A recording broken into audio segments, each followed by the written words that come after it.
Hindi nakakaalam, no? Itong Spider Quitis, ang kapresyo niya ay yung big ng Al Aquino. So, kung mapapansin nyo sa construction or sa pagkakagawa nito, very solid yung kanyang pinaka molde, no? Yung pinaka tinatawag na tube na yan. Hindi katulad ng mga mumurahin na pag pinisil mo ng UUP. Ito matigas. Hindi siya tinipid sa glue, sa paste. Ang downside lang dito, hindi siya narehistro ng may-ari since na natuto lang siya, si Jude, sa online, sa paggagawa ng Quitis.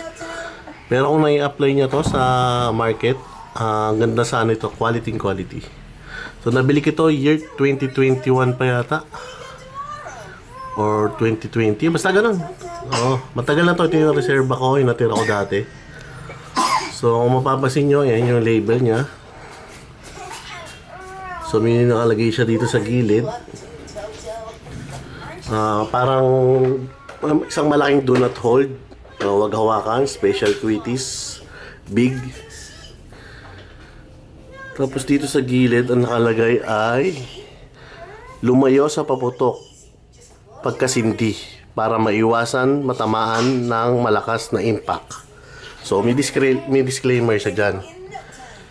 So ito, nag-iisa na lang to. So testing natin ngayon, quality.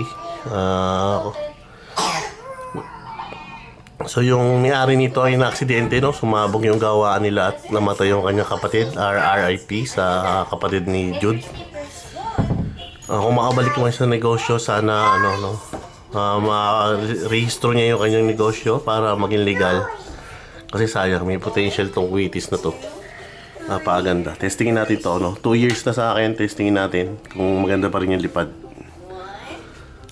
Maulan pa naman ngayon, pero sindihan na rin natin. Spider Quitis, the legendary. May mga video na ako nito before.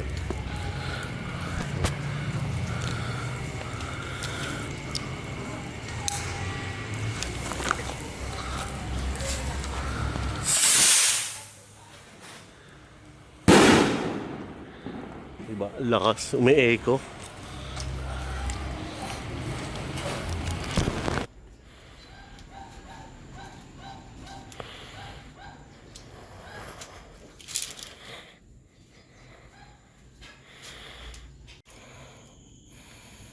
Quitis.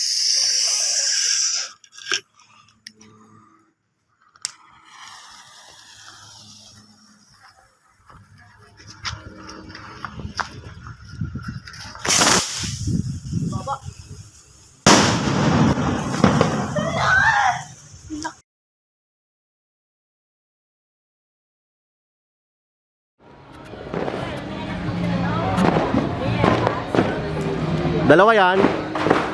Okay, isa.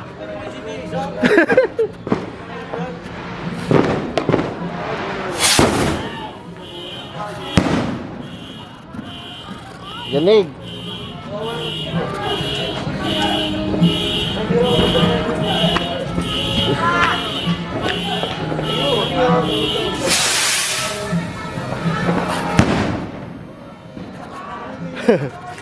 Oy, Carl, ito Cebu.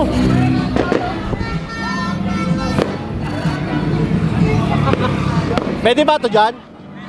Hindi yata. Baka sumabit. Wala. Yan, ito pa may e-bike. Ge.